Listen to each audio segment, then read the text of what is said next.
नमस्कार, मैं हूं संदेश औलख शर्मा। पंजाब केसरी टीवी पर आप सभी का बहुत बहुत स्वागत है।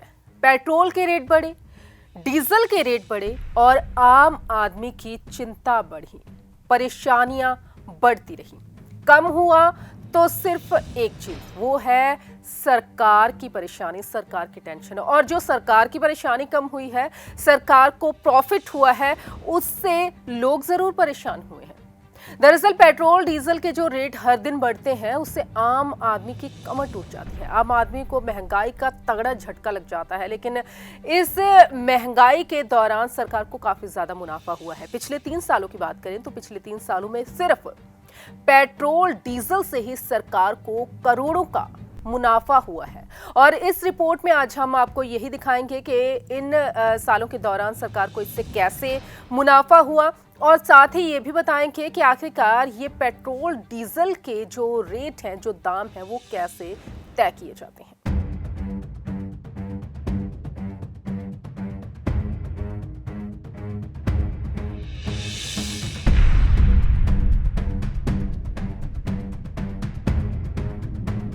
देश में पेट्रोल और डीजल की कीमतें आसमान छू रही हैं। हालांकि बीते दिनों केंद्र और कुछ राज्य सरकारों ने टैक्स घटाकर जनता को राहत देने की कोशिश जरूर की, लेकिन इस राहत के बावजूद तेल के दाम ऐसी ऊंचाई पर पहुंच चुके हैं जहां से उनका नीचे उतरना मुश्किल नजर आ रहा है।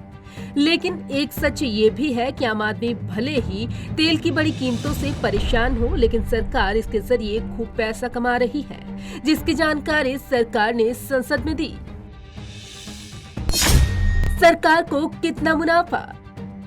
केंद्र सरकार ने पिछले 3 वित्तीय सालों में सिर्फ पेट्रोल और डीजल पर टैक्स के जरिए करीब 8.02 लाख करोड़ रुपए की कमाई की है। वित्त मंत्री निर्मला सीतारमण ने मंगलवार को संसद को ये जानकारी दी। इसमें से अकेले वित्त साल 2020-21 में सरकार ने पेट्रोल और डीजल पर टैक्स से 3.71 लाख करोड़ रुपए से अधिक जुटाए। दरअसल संसद में सरकार से पूछा गया था कि पिछले 3 सालों में पेट्रोल और डीजल पर कितना एक्साइज ड्यूटी बढ़ाया गया और इससे सरकार को कितनी आमदनी हुई। तो इन्हीं सवालों का जवाब देते हुए सरकार ने पूरी जानकारी दी। टैक्स में उतार चढ़ाव।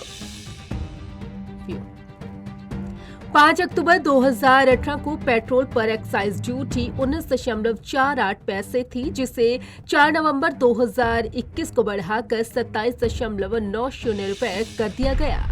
इस अवधि में डीजल पर ड्यूटी को 15.33 रुपए से बढ़ाकर 21.80 रुपए कर दिया गया।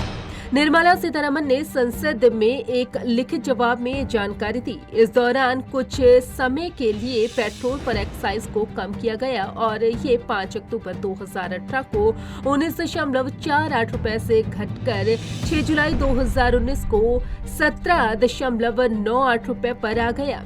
इसी तरह डीजल पर एक्साइज को 15.33 रुपए से घटाकर 13.83 रुपए पर लाया गया। 2 फरवरी 2021 तक पेट्रोल और डीजल पर एक्साइज ड्यूटी में बढ़ोतरी देखी गई और पेट्रोल और डीजल के लिए ये 32.98 और 31.83 रुपए दर्ज किया गया।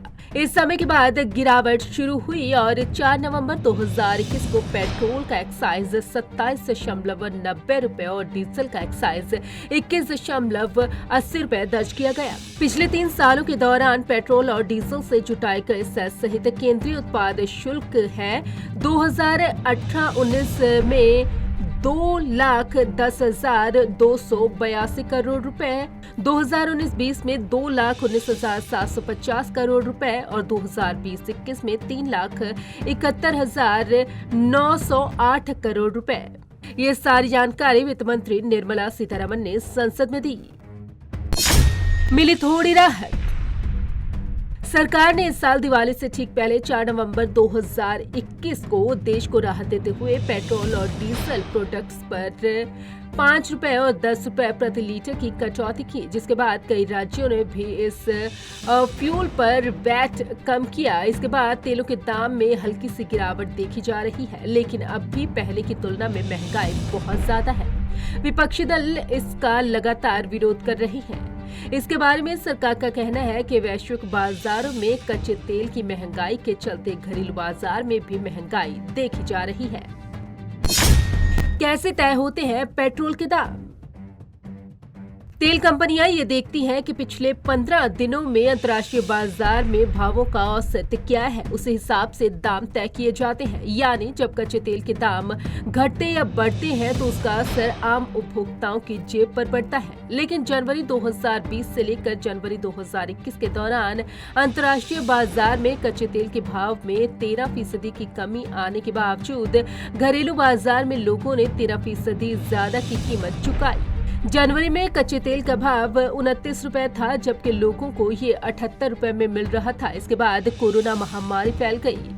फरवरी में कच्चे तेल की कीमत 25 रुपए हो गई, लेकिन घरेलू बाजार में ये लोगों को महंगे दामों पर ही मिल रहा था। मार्च 2020 में जब दुनिया भर में लॉकडाउन लगने लगा तो कच्चे तेल की कीमत 29 रुपए से घटकर 16 रुपए हो गई, लेकिन फिर भी घरेलू बाजार में लोगों ने महज 5 रुपए कम चुकाए। दरअसल इन उत्पादों पर लगने वाला टैक्स घरेलू बाजार में कीमतें बढ़ाने में महत्वपूर्ण भूमिका निभाते हैं। पेट्रोल की कीमत बढ़ने का एक प्रमुख कारण स्थानीय करों की ज्यादा वसूली है। अंतर्राष्ट्रीय बाजार में भले ही पेट्रोल डीजल की कीमतें कम हो, लेकिन उसका असर घरेलू बाजार में इसलिए नहीं होता क्योंकि आम उपभोक्ता तक पहुंचते पहुंचते सरकार कई तरह के टैक्स लगा देती है। पहले इस पर उत्पाद शुल्क और उपकर लगाती है, जिससे सरकार को राजस्व मिलता है। Bureau report, Punjab Kesari group. तो देखिए, आपने रिपोर्ट और जाना पेट्रोल डीजल के रेट के बारे में और जाना कि सरकार को कितना बड़ा मुनाफा हुआ है।